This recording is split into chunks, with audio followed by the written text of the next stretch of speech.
betrayal in the prisoner cart. Martha's betrayal was not born of hate, it was fear. But fear not, I will follow the cart. I will not let you die in the ancient woods. The candlelight still wavered in the hall of judgment. Valen's dagger was pressed against Martha's son's throat, and the child's cries were like fine needles, tightening everyone's nerves. The old woman tried to approach but was blocked by Templar guards. Samuel's hand was on his sword hilt, his knuckles white, yet he dared not move the slightest twitch, and Valen's dagger could slice the boy's skin. I clutched the edelweiss, the herbal juice on my fingertips still faintly green, calculating how to draw a protective rune. But before I could raise my hand, Martha suddenly lunged, grasping my arm with unnatural strength.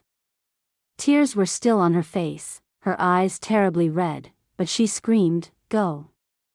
You must go with them." "Martha?" I was stunned, trying to pull away. She dragged me relentlessly toward the hall entrance. "What are you doing? Your son is still in Valen's hands. I have no choice." Her voice was choked with tears, yet laced with desperate resolve. "Valen said he would release my son if I put you on the cart. Ilara, I know I wrong you, but I cannot lose him, he is all I have left." Her nails dug into my arm, making me wince. But I saw her other hand, hidden behind her back, quickly slip something into my palm, a broken piece of wood, carved with a small sun emblem. It was a fragment from her son's toy sword. I understood instantly. She wasn't truly betraying me, she was giving me a clue. This fragment might help me find where her son was hidden. I was about to nod when two men in black tunics rushed in. The copper coin emblem of Valen was pinned to their collars, they were clearly his close confidants. One grabbed my wrist and pulled me toward the door, while the other called to Valen, "My lord, the prisoner cart is waiting outside. We will take her now."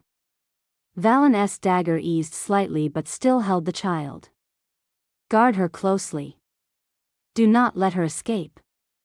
I will deal with the matters here and then join you in the ancient woods." His eyes fixed on me, like a viper tracking its prey. "This time, no one can save you." Samuel immediately drew his sword, trying to follow, but was surrounded by several Templar soldiers. "My lord Duke, do not waste your strength." The soldiers raised their pikes. "The king has not ordered her release. If you force your way out, you defy the crown." Cain tried to assist Samuel but was blocked by more soldiers. The burn on his left wrist slowed his swing. He could only watch as I was dragged out of the hall of judgment. A black prisoner cart stood outside. Its wooden planks were rough and smeared with dried mud. The iron axle of the wheels was rusty, a cart clearly used for long-term transport of criminals. The confidants shoved me inside, slamming the door shut with a loud clunk. The gaps between the wooden planks were narrow, allowing only blurred light. The cart lurched and started moving. The clack-clack of the wheels on the stone pavement hammered against my heart. I leaned against the cold wood, taking out the wooden fragment Martha had slipped me. The sun emblem was clear, its edges worn smooth, the mark of a much-handled toy. She wanted me to know the child was hidden somewhere with a sun marker. But the ancient woods were vast. Where would such a marker be? I checked my herb satchel. My mother's note, Valen's copper coin, and the mint salve were still there. The edelweiss, crumpled in my fist, had lost its dew, yet retained a cooling scent. The cart sped up. Wind whipped through the plank gaps, carrying the damp smell of the ancient woods. I knew they were taking me to the woods, to the place where my mother had been burned. Valen had said he wanted me to die in the herb patch, just like my mother. He wanted to completely destroy her legacy, and all evidence of his crimes. "Don't think of escaping," the driver's voice came from the front, laced with a cold sneer. "The lock on this cart is specially made. Even your herb arts won't open it. Lord Valen awaits you in the ancient woods. Your mother's herbs will serve as your kindling." My heart sank. The driver was loyal to Valen and would not help me. I was on my own. I tried to use the herbal juice on my fingertip to draw a simple unlocking rune on the wood. But halfway through, the cart violently hit a bump. The juice spilled, leaving only a faint green streak. Just then, I heard the familiar sound of hooves behind us. Samuel. I quickly pressed against the gap in the wood and saw a black figure on horseback in the distance, riding in pursuit, followed by Cain and several soldiers. Their armor flashed silver in the sunlight, like a line of advancing light. Samuel! I cried out, striking the wood. I am here. The driver glanced back, swore, and violently whipped the horse. The cart bolted faster. Samuel's voice drifted back on the wind, filled with urgency. Elara. Do not be afraid. I will catch you. Do not let Valen's men harm you. Watching his approaching figure, tears suddenly fell. He had come. Defying the king's order, confronting Valen's confidants, he had come. I gripped the wooden fragment. A surge of resolve filled me. Martha's son needed saving, my mother's name needed clearing. I could not die in the ancient woods. The cart left the city. Houses grew sparse, replaced by dense forest. The scent of herbs in the wind intensified. I knew we were nearing my mother's old patch. The driver suddenly stopped the cart, yelling back at me, "We're here. Lord Valen is waiting inside. Walk in yourself, don't make us drag you." I remained still, leaning against the wood, listening to the hooves closing in. Samuel was near. The driver grew impatient. He got down and reached for the keys. Before he could turn the lock, an arrow suddenly shot through the air, lodging in his hand. It was one of Samuel's soldiers. I glimpsed Samuel charging on horseback, his sword blade gleaming cold in the sun. Cain and the soldiers surrounded the driver. "Elara, fear not. I am here." Samuel's voice was right outside the cart. He reached for the lock but found it specialized, the key still in the driver's hand. The driver screamed in pain, yet remained defiant. "Lord Valen will not let you go. There are beasts he bred in the ancient woods. None of you will escape." Beasts? My heart tightened. Leon had mentioned Valen feeding beasts in the ancient woods. He had planned this, intending to have the beasts kill us all to silence the truth. I quickly took out my mother's note. Besides documenting Valen's herb replacement, a small line of script was written at the bottom: "Beasts in the deep woods fear the smell of mint." My mother had known. I quickly took the mint salve from my satchel and squeezed some into the gap in the wood. The clean scent of mint wafted out. Moments later, a low growl sounded in the distance, but the creatures did not approach. They truly feared the mint. Samuel heard the growls, too. He yelled back to Cain, "Take the soldiers and block the beasts. I will get Elara out." Cain nodded, raising his pike. The soldiers lined up, their pike tips facing the direction of the growls. The burn on Cain's left wrist glowed red in the sun, but not a single man retreated. Samuel snatched the key from the driver. His hand trembled slightly, but he quickly unlocked the cart. He reached out, his palm warm with sweat from the chase. "Come quickly. We must leave this place. Valen is surely waiting deeper in the woods." I grabbed his hand and leaped from the cart. My feet hit the ground just as Valen's roar echoed from the deep woods. "Samuel! You dare thwart me? I will ensure you all die here." Salvation in the ancient herb patch. The wind in the ancient woods carried the rank scent of decaying leaves, rustling the branches overhead. Sunlight filtered through the leaves, casting broken patches of light on the ground like scattered silver coins. Samuel shielded me with his body. I still clutched the crumpled edelweiss, and the mint juice on my fingers was cool, but it gave me courage. My mother's note was true. The beasts feared the scent. Valen stepped out from behind a tree, his red vestments stained with mud and grass. His left arm was bleeding, cut by the struggling driver after the arrow hit. He desperately clutched the black clay pot, the dark liquid at its mouth dripping through his fingers onto the dead leaves with a faint sizzle. "You think you can escape?" His voice trembled, yet was wild with madness. "I fed the beasts in these woods. If I pour this black liquid, they will rush you like fiends and tear you to shreds." He raised the clay pot, ready to pour the black liquid onto the ground. Samuel immediately pushed me further behind him, drawing his sword to block Valen. The blade flashed cold in the dappled light. "Valen, you have lost. The people in the Hall of Judgment know your crimes.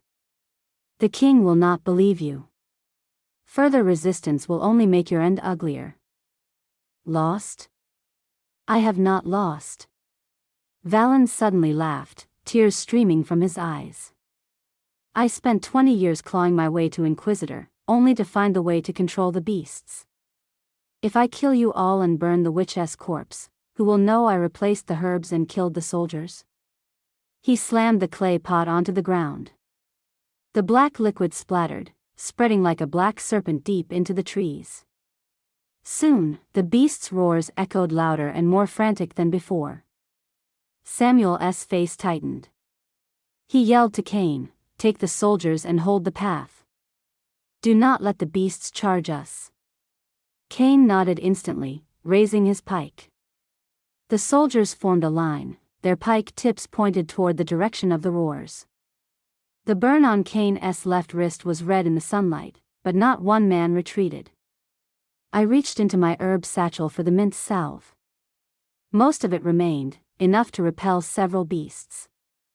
But Valen's black liquid seemed to madden them further. The roars grew closer, and the fetid smell of their bodies permeated the air. "Samuel, I have a solution."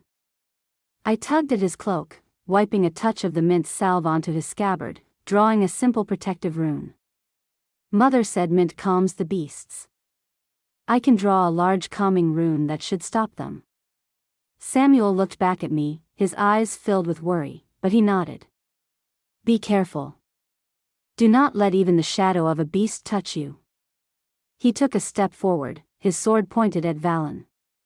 "I will watch him. Focus on your rune." I knelt down, my mint-stained fingertip drawing slowly on the ground. My mother's calming rune was more complex than the healing one. Its lines had to flow like water, wrapping around the tree trunks to carry the scent further. Pale green light seeped from the lines, crawling along the pattern of the dead leaves. The clean scent of mint gradually overpowered the black liquid stench. The beast's roars in the distance indeed softened, becoming less frantic. Valen saw the rune's glow, his eyes turning red. Dark arts. More dark arts. He suddenly pulled a dagger from his robes, trying to circle behind me to attack. Samuel's reaction was swift. He spun and slapped the dagger away with his sword. The tip sliced a deep wound on Valen's right shoulder, and dark red blood immediately stained his vestment. "Move again, and I will sever your hand." Samuel's voice was icy cold, the war scar on his left cheek gleaming in the light. 20 years ago, you killed 3 soldiers by replacing their herbs. Now you coerce false witness to burn Alara. Today, your crimes will be judged." Valen collapsed, clutching his shoulder, still shouting defiantly. "I did nothing wrong. It was the witch's mother who blocked my path. It is all of you who shelter her. I only wanted to live, to climb higher." He suddenly looked into the depths of the woods, a strange light flashing in his eyes. "You think you stopped the beasts? I have a cub hidden. It does not fear mint. And now..." Before he could finish, a small whimper sounded, the cry of a beast cub. I looked where the sound came from and saw a small black beast huddled beneath an old tree. Its left front paw was tangled in vines, its eyes wide with fear, its fur stained with Valen's black liquid. Valen had controlled the cub with the black liquid, intending for it to ambush us. But the cub was clearly afraid of the adults and dared not move. "You won't even spare a cub." I stood and walked to the small beast. It shrank back warily but did not attack. I took the mint salve and gently rubbed it onto the fur stained by the black liquid. "Do not be afraid. This will help remove that strange smell." As the salve touched its fur, the cub whimpered comfortably and stopped trembling, instead rubbing its head against my hand. The faint green glow of the rune, carried by the cub's fur, spread to the adult beasts in the distance. Their roaring completely stopped. They slowly emerged from the trees, circling the cub. The ferocity was gone from their eyes, replaced by a gentle curiosity. They had come for the cub, not to attack us. Valen's black liquid had only temporarily enraged them, and the rune and the mint had restored their true nature. "No. Impossible." Valen slumped to the ground, staring at the docile beasts, his eyes filled with despair. "They obeyed me. They should have killed you all." Cain and several soldiers walked over, leading a small figure, Martha's son. The boy clutched the half-fragment of the wooden sword. Seeing Martha running from the distance she had followed Samuel's soldiers, he rushed into her arms. "Mother." I was scared. Martha held her son, tears falling onto his hair, continuously whispering, "I am sorry, Mother was late." "The child was found near the sunstone over there." Cain pointed to a circular rock not far away, its marking strikingly similar to the sun emblem on Martha's fragment. Valen tied him behind the rock with vines. Thankfully, the pattern on the fragment alerted us. I looked at the sunstone, then at the fragment in Martha's hand, a sudden warmth filling my heart. The fragment she slipped me truly was the key to finding her son. My mother had said, "Herbs must be planted slowly, and trust must be earned slowly." Martha's guilt, Cain's change of heart, and these docile beasts were all the beginnings of trust. Samuel walked up to Valen, pointing his sword at him. "What say you now?" Valen did not resist, only lowering his head, his shoulders trembling. He finally knew his crimes could no longer be hidden. Cain ordered the soldiers to bind Valen and prepare to take him back to the city for the king's judgment. The cub and the adult beasts slowly walked deeper into the ancient woods. The cub looked back at me, as if thanking me, before disappearing into the foliage. I knelt in my mother's old herb patch. The soil carried a familiar scent, though the weeds were tall, hiding where the mint had once grown. Samuel walked over, handing me a bundle of fresh mint seeds, the ones Cain had hidden for me. He said, "This is your mother's legacy. They should grow here again. Let us plant them together." I looked up at him. Sunlight filtered through the leaves onto his face, softening the war scar on his left cheek. His eyes were filled with gentleness. He nodded, kneeling to scatter the seeds with me. Our fingertips occasionally brushed, conveying a gentle warmth. The scent of mint in the wind grew stronger, mixing with the smell of the soil, like my mother's herb patch. I knew my mother's name was finally cleared. Her herbal arts would no longer be seen as dark magic. This patch, this ancient woods, was finally ready for a new beginning. Yet, a faint worry lingered. Valen was caught, but could his claim of others in the church protecting him be true? Would the church still pursue me? Samuel seemed to read my mind. He reached out and stroked my hair. "Do not worry. The king has ordered a full investigation of the church. No one will dare bother you again. From now on, I will protect this herb patch with you. Would you like me to analyze whether the healed beast cub will return to protect Alara and the herb patch from residual church threats, or if Alara and Samuel will discover more secrets like hidden manuals or letters left by her mother while rebuilding the herb patch?"